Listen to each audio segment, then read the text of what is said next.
So, ayan pa rin yung crowd, no? Walang tigil ang pagpasok ng mga tao, mga lods. Ayan. So, lahat ng mga Chinese ay mga excited sa magiging fireworks tonight. Kahit kami mga kunyang, no? Ay excited din. Yan.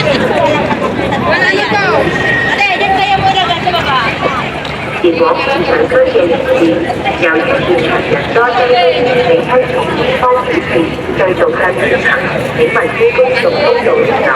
多謝合作。 So, magandang tanawin sa baba talaga. Ay, basurahan na yan. Ha? Ay, mga lods. Ayan. O, nakita niyo yan.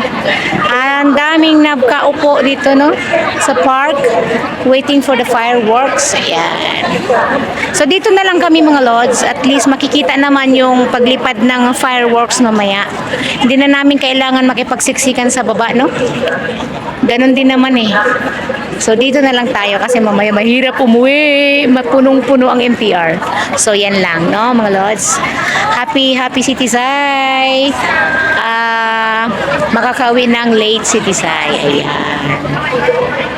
So, walang tigil ang pagpasok ng mga tao, no, mga lods.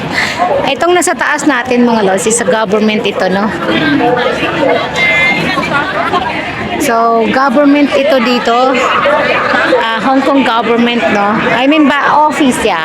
Office of the Hong Kong. Ay, basta na. So, malapit nang maglamig dito, mga lods, kasi mahangin na. Ayan. Ang dagat maalon na kasi getting ready na sila. Malapit na mag-fireworks. 7:30 na, buddy.